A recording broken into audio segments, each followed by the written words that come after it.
Guys, so a guide to performing your 5 RMs or in order to get your 1 rep maxes. Now, it's very, very important to talk about what we need to do within this so you understand the whole principle and the concept and to be able to do it safely. So the reason why we're working out your 5 rep maxes is so we can work out what your lifting capacity is and we can gauge your improvement in your strength during the time in the program.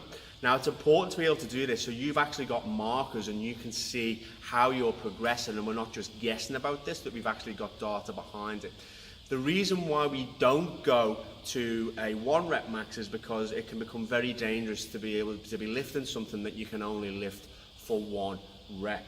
Okay, and the movements that we've selected within the 5 RMs are movements that you can quite easily drop the bar and you can have no effect on yourself, as opposed to a bench press or a squat, for example, where you'd need to have a spotter or help there as well. So now the movements that we have selected are all movements that use total body strength also. So it's very fundamental to the principles that we use within the entire program. But there's a couple of pointers that we need to talk about to make sure that you're getting these right. Number 1 is you must make sure that you do a full warm-up before you go to your lifts. Do not be tempted to go to the lifts cold or after just doing a couple of warm-up sets.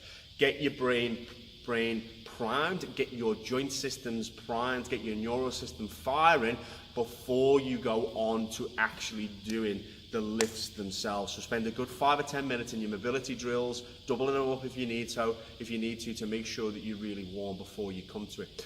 Now, secondly as well, is that I want you to do with each lift, I want you to do 2 warm-up sets at sub-maximal capacity. So that means 2 light warm-up sets really, just with a bit of weight onto the bar so you can actually feel the contractions, you can actually sit yourself in. Again, your brain can be primed for the movement that you're actually doing. So again, it can facilitate the muscles tissue from the spine and through the core system to be able to support you to do the lift.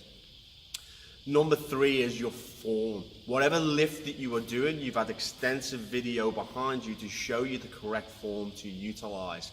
Make sure you stick with that form or you are not performing the lift that we have prescribed. You're performing something different and that can result in injury as well. So please make sure that you stick really well to the form.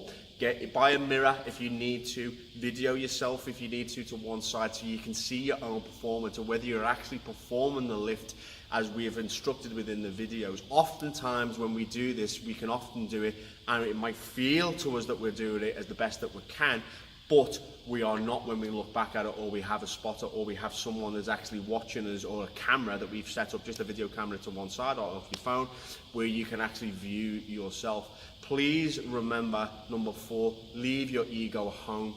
All right, I'm not interested in the amount of weight that you can lift. What I'm interested in is your form and your capacity, your ability to be your brain-body connection rather, to be working at its optimum, your ability to be able to perform the movement to its full capacity through its full range and actually execute that. That is much more impressive. If you can do that, then the amount of weight that you will lift and your performance and your metabolism will naturally improve anyway. So leave your ego at home.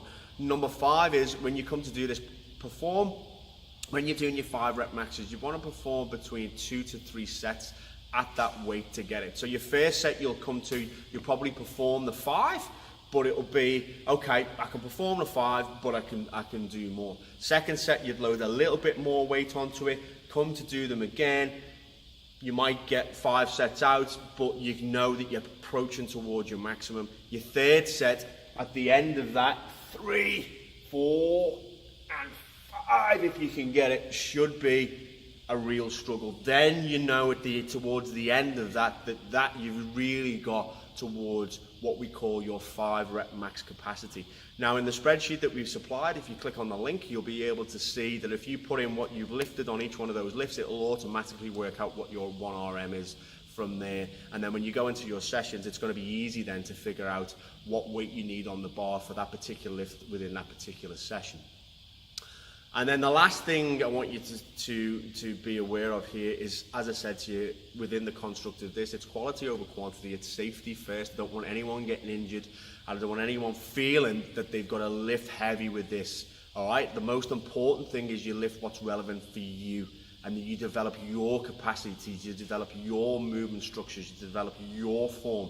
And then on top of that, you will naturally see that the strength is built from solid foundations and not from crumbly foundations, okay? So detach that ego, make sure you do the quality over quantity, and you'll see really good progression with this.